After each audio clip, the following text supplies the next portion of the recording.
우리 성경 말씀 2절을 한번 같이 읽겠습니다. 시편 95편 2절입니다. 읽읍시다. 시작. 우리가 감사함으로 그 앞에 나아가며 시를 지어 즐거이 그를 노래하자. 아멘. 하나님 앞에 감사함으로 나아오라는 것은 늘 당연한 것이죠.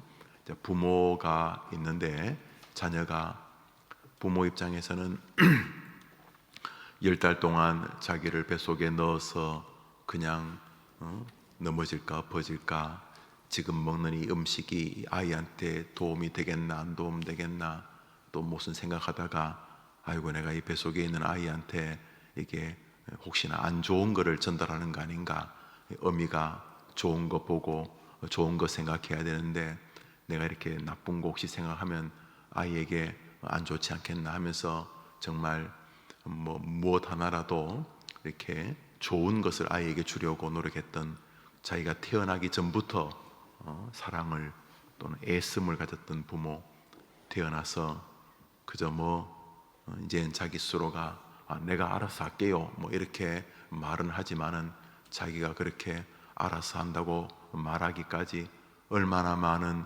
헌신과 수고와 눈물이 부모에게 있었는지를 그렇게 잘 모르는 자녀와 다르게, 아이가 몇 살 되지도 않았는데 그 대화 속에서 이 녀석이 자기 아비와 어미에게 진심으로 감사하는 것이 느껴지는 그런 자식이 있다고 한번 생각해 보십시오.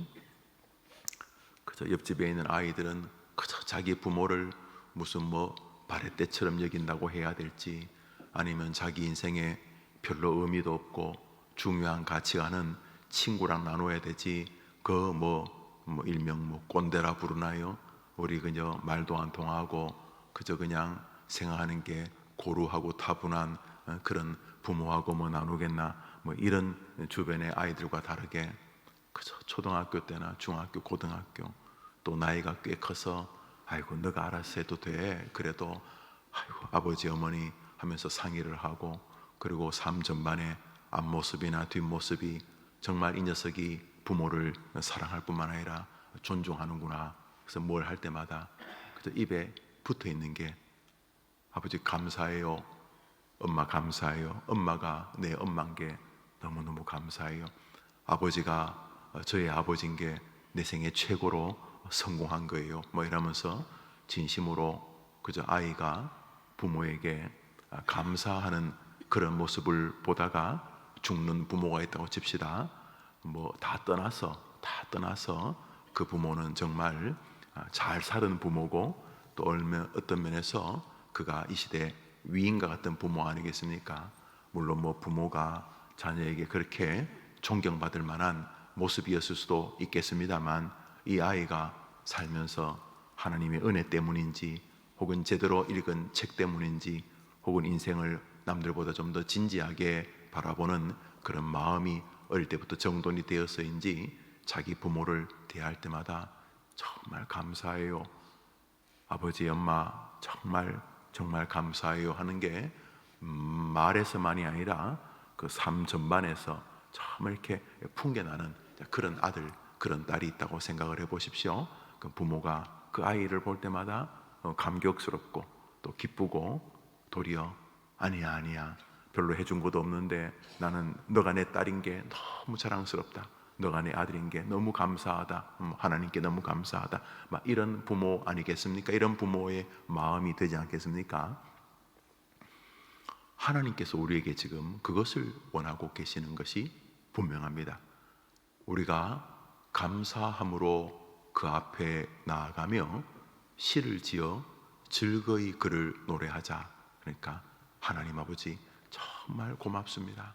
하나님 아버지 설명하기가 어려운, 만나기만 하면 얼굴에 미소가 지어지고 진심으로 자신이 하나님을 믿는 것 자체가 너무 감사한 그런 감사의 삶을 주님께서 우리에게 시인을 통해 요청하고 계시는데, 감사의 삶과 반대되는 인생관이 있다면 감사치 않음, 별로 감사는 어떤지 한 걸음 더 나아가 적극적으로 불평함, 원망함은 감사의 반대편에 존재하는 것이죠.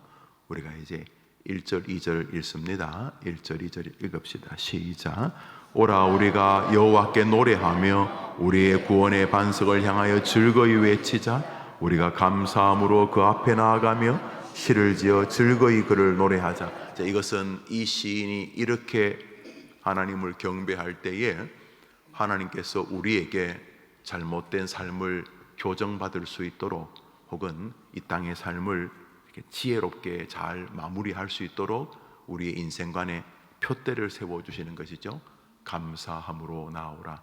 그래서 사도 바울은 항상 기뻐하라, 쉬지 말고 기도하라, 범사에 감사하라, 이것이 너희를 향하신 하나님의 뜻이다. 그러니까 범사에 감사하는 것은 하나님의 마음에 아주 중요한 한 자락이고 우리에게는 숙명적인 과제다 하는 것을 알 수가 있죠. 물의 컵에 물이 반잔만 남으면 알 수 있어요. 정신사조가 부족하다, 반밖에 안 남았다, 이런 류의 인생관이 있어요. 미래를 대비한다는 것 측면에서는 의미가 있습니다만, 또 한쪽은 하나님께서 늘 채우시는 것을 경험하기 때문에 반잔이나 남았다라고 하는 개념이 있는데, 그 개념으로 자식을 보거나 자신의 미래를 볼 때에 바로 투영이 됩니다. 여백, 부족해 보이기는 하지만은 그 빈 공간이 부족하다고 인정되기도 하고, 빈 공간은 하나님께서 마음껏 활동하셔서 당신의 탁월함으로 채우는 능력의 영역으로 보는 인생도 있습니다. 그래서 앞길이 좀 불안하면 이미 죽어버렸습니다. 정신사조가 앞길이 불안하다는 때문에. 근데 앞길이 불안하면 그때 더 엔돌핀이 솟고, 어떻게 이 길을 인도하실까, 어떻게 이 앞길을 당신이 주관하실까 하면서 인생의 묘한 스릴을 느끼는 사람도 있습니다. 보편적으로 믿음의 사람은 대부분 후자입니다. 앞길이 어떻게 될지 알고 감사합니까, 여러분? 앞길이 오늘까지 한번 버텼다 치더라도 내일 덤프 트럭이 와서 나를 박을지, 밑도 끝도 없는 이상한 거, 강도, 퍽치기, 무슨 일이 벌어질지 어떻게 알고 우리가 그냥 정신 나간 사람처럼 오지 않은 미래를 감사할 수 있겠습니까? 그런 면에서 감사하라는 것은 생득적이나 체험적이거나 우리의 인지를 넘는 하나님에 대한 믿음의 요청인 것입니다. 남은 생에 하나님께 감사하려는 숙제가 여러분을 통해서 계속 펼쳐지고, 여러분이 그 감사라는 숙제를 완수해 가는 동안 하나님과 풍요한 믿음의 세계에 교제하는 주인공 되기를 축복합니다. 자, 1절 2절은 그렇게 말하니까 알았습니다. 하나님께 감사하고 하나님을 늘 소망하고 살겠습니다. 지나치게 과도하게 염려를 미리 앞당겨서 하고 그러기보다 우리가 하나님을 믿는다는 게 미지의 세계를 소망으로 치환하는 거 아닙니까? 남들처럼 미래 불안해하면서 하나님 믿으면 뭐 하려고 믿습니까? 우리가 오지 않은 저 천국에서부터 천국 가기 전날, 천국 가기 열흘 전, 천국 가기 100일 전, 천국 가기 1000일 전, 천국 가기 만일 전도 우리가 다 하나님을 믿기 때문에 소망하는 것 아닙니까? 자녀를 특별히 기를 때 그렇습니다. 그 아이가 어떻게 될지 우리 잘 모르지 않습니까? 추정은 어느 정도 공부를 하고 또 어느 정도 자기 앞가름을 할 수 있는 기초를 지금 쌓아야 된다 생각하니까 우리 아이를 푸시도 하고 그렇게 합니다만 잘 모르잖아요.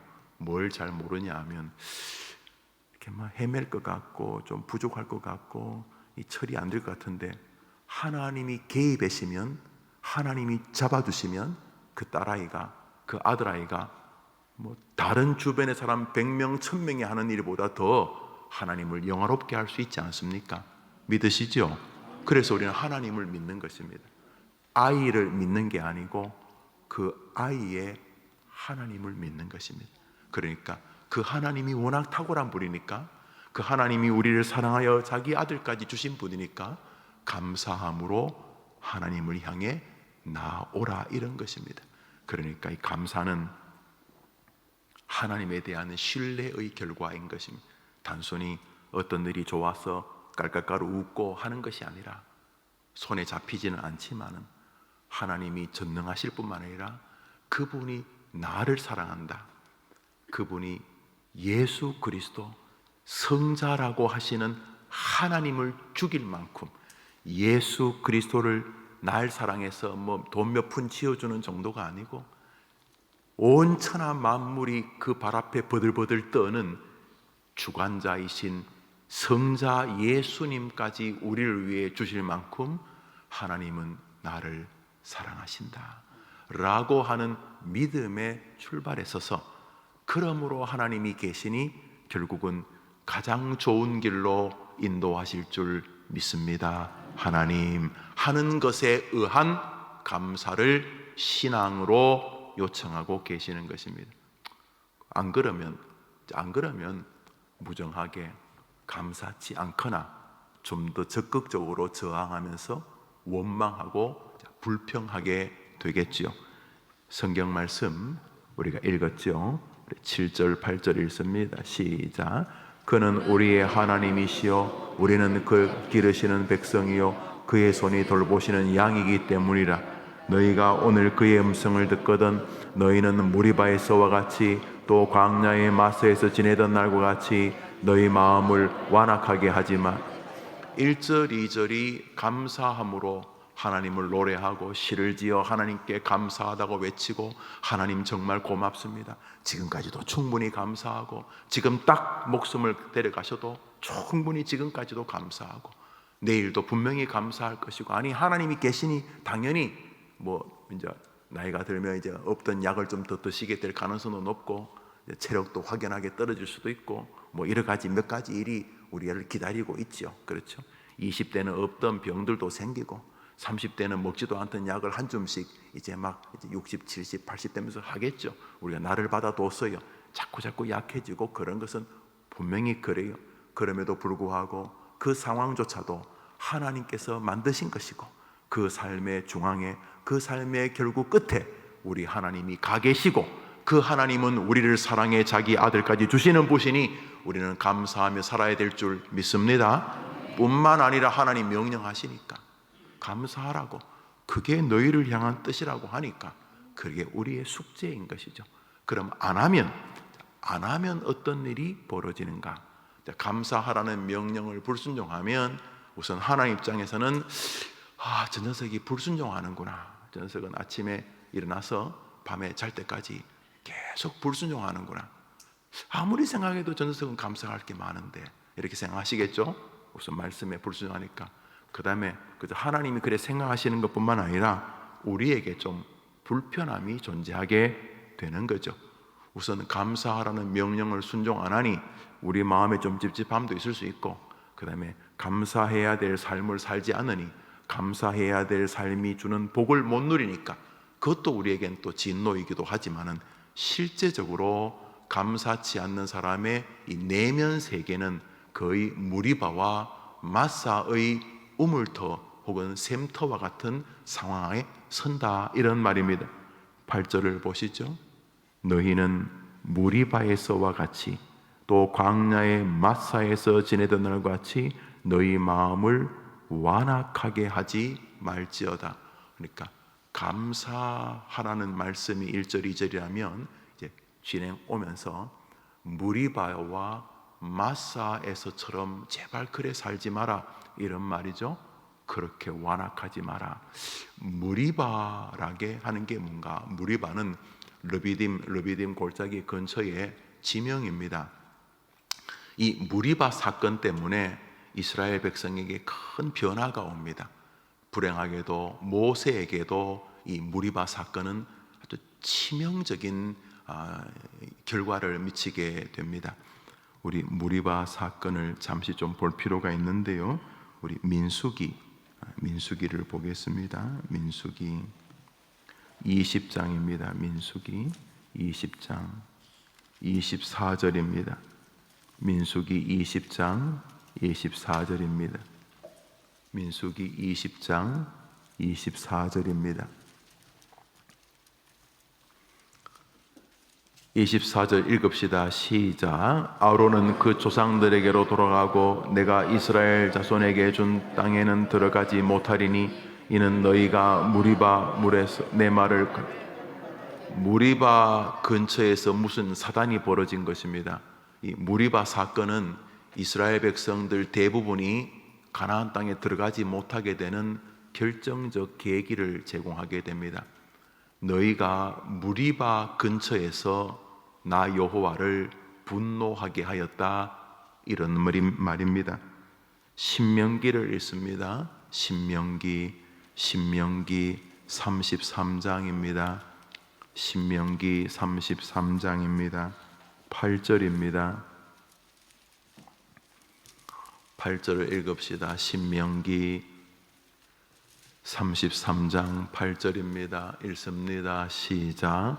레위에 대하여는 일렀으되 주의 둠밈과 우림이 주의 경건한 자에게 있도다. 주께서 그를 마사에서 시험하시고 무리바 물가에서 그와 다투셨도다. 이 무리바와 마사가 같은 지역입니다. 무리바와 마사가 같은 동네인데요, 같은 지명인데 이 무리바와 마사 이야기할 때마다 하나님이 그때 너희들이 나한테 덤볐지, 이렇게 말씀하고 계시는 것이죠.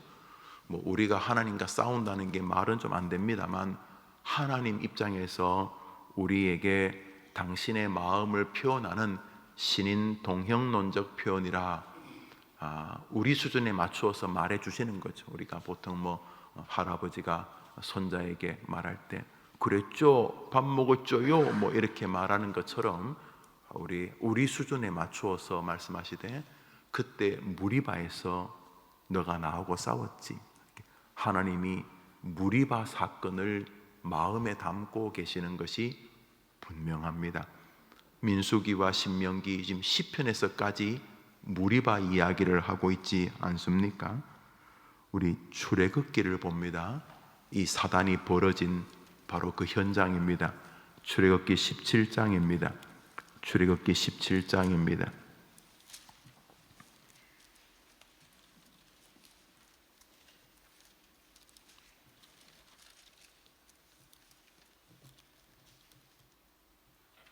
출애굽기 17장입니다. 7절입니다. 출애굽기 17장 7절입니다. 읽읍시다. 시작. 그가 그곳 이름을 마사 또는 무리바라 불렀으니 이는 이스라엘 자손이 다투었음이요, 또는 그들이 여호와를 시험하여 이르기를 여호와께서 우리 중에 계신가 하신가 하였음이었다. 무슨 말이냐 하면, 이스라엘 백성들이 이제 광야길로 나옵니다. 애굽에서 참 고생하다가 광야길로 나왔습니다. 애굽의 삶이 종살이였습니다. 그런데 그 종도 오래 하면 이골이 나는지 그만 익어버린 것 같아요. 뭐 아침에 얻어맞고 이 새끼 저 새끼 이렇게 욕 먹으면서 하루를 시작하고, 뭐 그 주인집 이렇게 음식물 쓰레기통에서 나오는 거 주워 가지고 대충 물에 헹궈서 부대찌개 끓여 먹고, 그러면 뭐 거기 주인 뜯어먹던 닭다리도 있고 뭐 그랬나 보죠. 종 인생을 살다 보니까 그냥 인생이 종의 삶에 익숙해졌던 것 같습니다. 하나님께서 가나안으로 이끄시려고 애굽에서 나와 가나안 땅의 백성이 될 만한가 점검하는 거죠. 우리가 뭐 마라톤 올림픽에 나가려면 그냥 나갈 수 없고, 이렇게 그래도 42km, 42.195인가 뭐 그걸 뛸 만큼 체력도 좀 보양하고, 그래서 선수진을 선발하죠. 국가대표를. 그러니까 광야길은 가나안 백성이 될 만한 사람을 선발하는 과정이 있었습니다. 일종의 훈련 과정이죠. 뭐 그냥 뭐 국가대표가 될 수 있나요? 우리나라 양궁이 세계 최고로 잘하는 민족 중에 하나인데, 양궁 국가대표에 뽑히는 게 그 세계 선수권 대회나 올림픽에 나가서 금메달 따는 것보다 더 어렵다는 거예요. 옆에 있는 선수들이 너무나 다 탁월해 가지고 이 국가대표에 뽑히는 게 더 어렵다고 할 만큼 훈련이 고되고 막 힘들다는 거죠. 그러니까 이 광야 기간은 이 머릿속에서 이 좋은 근성을 가지고 살던 인간들을 이 가나안 백성의 천국 시민으로 만드는 훈련 코스였던 거죠.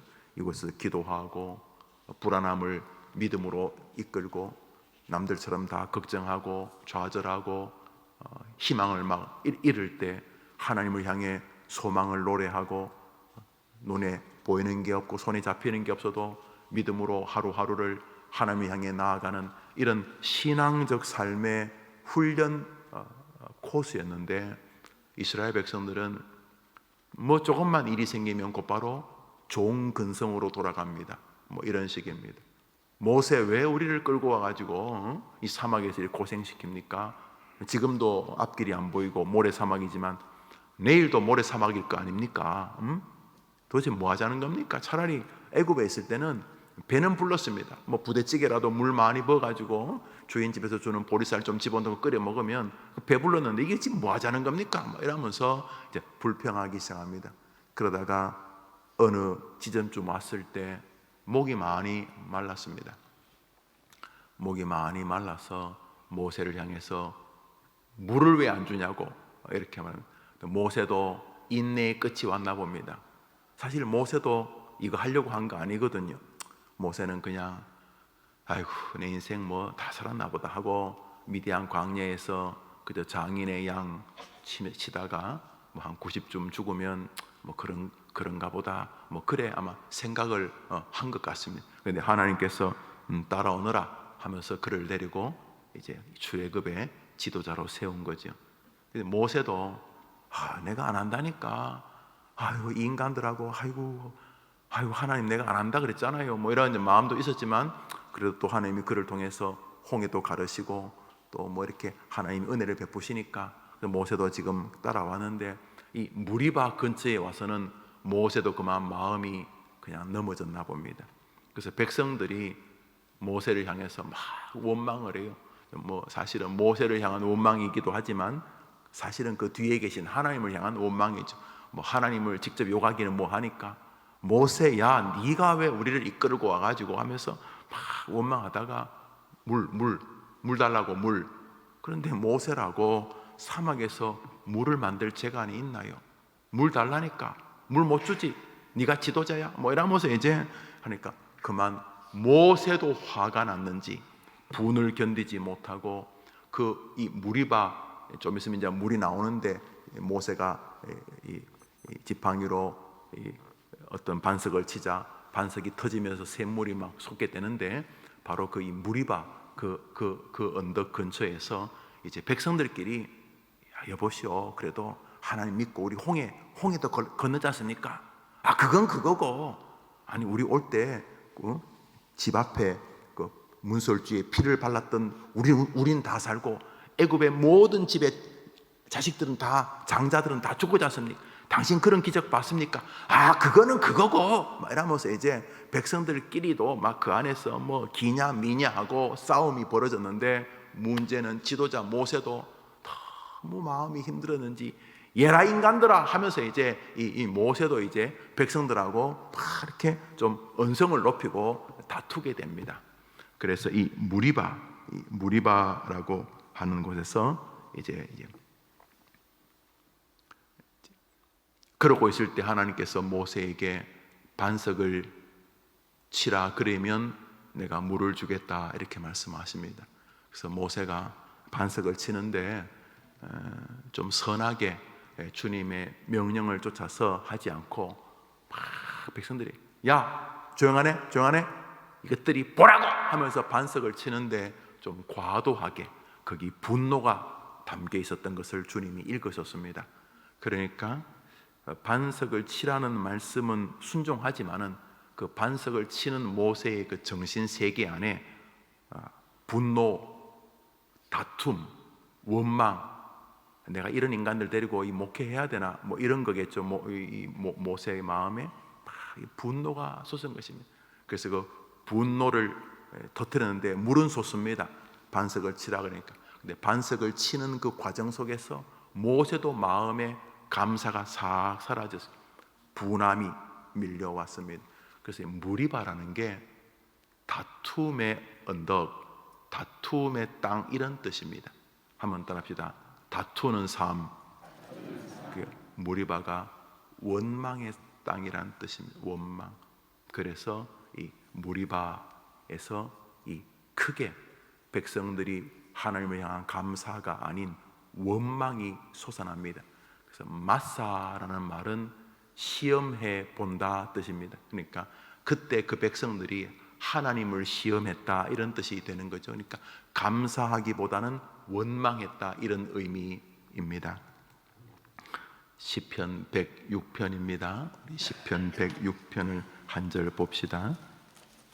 시편 106편입니다. 시편 106편입니다. 32절을 보겠습니다. 시편 106편 32절입니다. 32절 읽읍시다. 시작. 그들이 또 무리바 물에서 여호와를 노하시게 하였으므로 그들 때문에 재난이, 이 무리바 사건 때문에 백성들도 다 절단이 났지만은 모세도 이 사건으로 인해서 큰 낭패를 겪게 됩니다. 그들이 무리바 물에서, 또라는 말이 참 멋진 말인데 이들의 불평은 어제 오늘 일이 아니었습니다. 그러나 모세는 안 그러려고 애썼던 것 같아요. 그 백성들이 또 무리바 물에서 여호와를 노하시게 하였으므로 뭘 노하냐 하면 감사가 사라져버린 것입니다.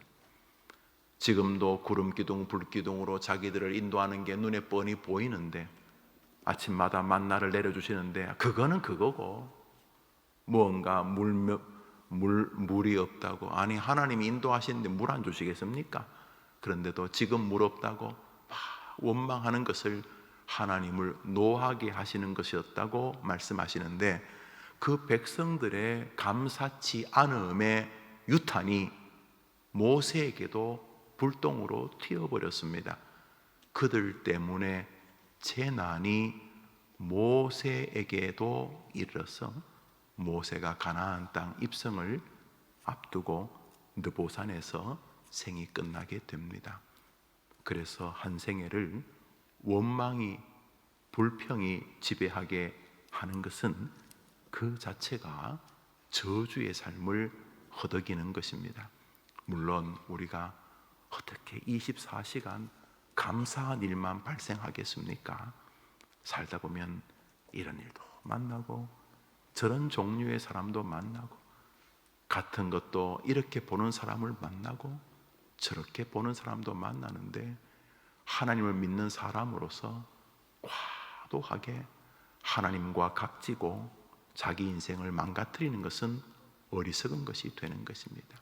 여러분, 저는 하나님이 여러분에게 충분히 넉넉하게 감사할 것을 지금도 주시는 줄 믿습니다. 저는 해림교회 목사인 것만으로도 충분히 감사합니다.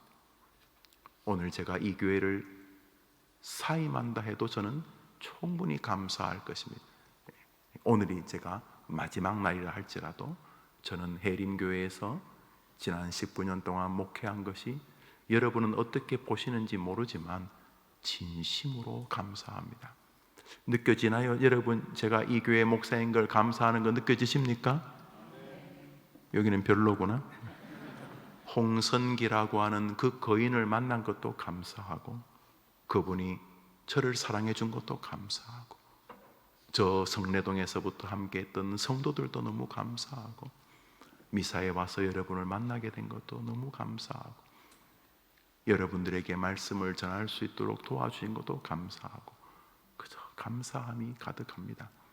해보는 소리가 아니라 저는 정말 해림교회 목사인 것이 감사하고 또 하나 수많은 직업 가운데 이 새벽에 여러분들에게 말씀을 전할 수 있는 특권에 목사가 되게 해주신 것이 정말 감사합니다.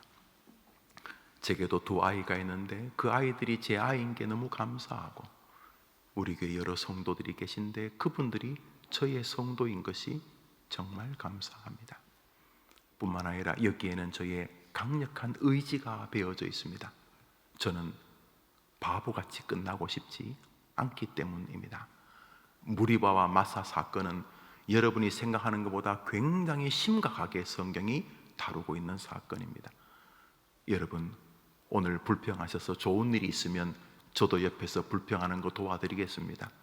불평해서 좋은 일이 발생하지 않습니다. 오늘자 날주 성경을 우리 시간이 좀 흘렀는데 한 절만 더 보는 거로 합시다. 우리 에스겔서도 보고 싶은데 우리 빌립보서만 봅시다. 오늘자 날주 빌립보서 4장입니다.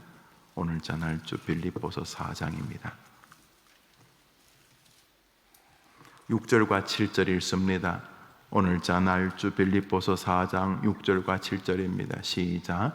아무것도 염려하지 말. 다만 모든 일에 기도와 간구로 너희 구할 것을 감사함으로 하나님께 아뢰라. 그리하면 모든 지각에 뛰어나 하나님의 평강이 그리스도 예수 안에서 너희 마음과 생각을 지키시리라. 유명한 구절이고 제가 사랑하는 구절이고 힘들 때마다 몇 번 되뇌이다 보면 가슴에 찡한 하나님의 울림의 음성이 들리는 구절이기도 합니다. 여러분도 잘 아시죠? 아무것도 염려하지 말고. 벌써 이거부터가 도전입니다. 아니, 머리가 달려있는데 어떻게 아무것도 염려를 안 합니까? 무엇 먹을까, 무엇 입을까, 이 교회는 어떻게 하지? 왜 염려가 안 됩니까? 그런데 하지 말라고 하는 것은 결국 우리의 본성을 초월하고 니를 믿을래, 나를 믿을래, 이런 것이죠. 그런 거죠. 아무것도 염려하지 말고 다만 네가 나를 한번 의지해봐라. 기도와 간구와 구하고 아뢰며 내게 나아봐라. 그리하면 내가 개입해 주겠노라, 이 뜻이죠.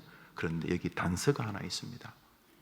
우리 6절을 읽고 마칩시다. 시작. 아무것도 염려하지 말고 다만 모든 일에 기도와 간구로 너희 구할 것을 어떻게 아뢰야 된다는 거죠? 감사함으로. 그러니까 여러분의 기도의 색채가 원망이시면 정신 번쩍 차리고 무리바를 기억하셔야 됩니다. 무리바. 아, 내가 이거 단칼에 가겠구나, 이런 마음을 가지고 여러분에게 다가오는 이렇게 거리가 있죠. 저도 그렇고 여러분도 그렇고 이렇게 여러 가지 거리가 다가옵니다. 즐거운 거리도 있고, 이게 즐거울까 안 즐거울까 판단이 중립적인 그런 거리도 있고, 객관적으로 이거 좀 심각하겠다 싶은 거리도 있는데 똑같습니다. 뭐가 똑같으냐면 하나님 앞에는 그게 똑같습니다. 우리야 기쁜 거리 같기도 하고 슬픈 거리, 염려거리 같지만 그건 우리의 요 시각이고, 우리 하나님에게는 우리의 거리라고 하는 게 똑같습니다. 우리 하나님께 무슨 염려거리가 있겠습니까? 모든 것을 하나님을 믿는 믿음으로 나아가신다면 이번 한 주간도 하나님께서 여러분과 함께 하시는 것을 성경대로 경험하시게 될 줄 믿으시기를 바랍니다. 오늘 성경은 말합니다. 시편 95편에서 여호와께 감사함으로 나아오고, 할 수 있으면 노래와 시를 지어서 하나님 고맙습니다, 하나님 고맙습니다, 하나님 정말 위대하십니다, 하나님 살아계십니다, 노래를 지어서라도 하나님께 감사함으로 나아오라. 절대로 무리바와 마사이처럼 나를 대하지 마라. 물이 없어도 뭐가 없어도 하나님이 개입하시면 빈 땅이 금광이 되고, 빈 땅이 돈더미가 되고, 빈 땅이 샘터가 될 줄 믿으면 한번 아멘 해 보십시오.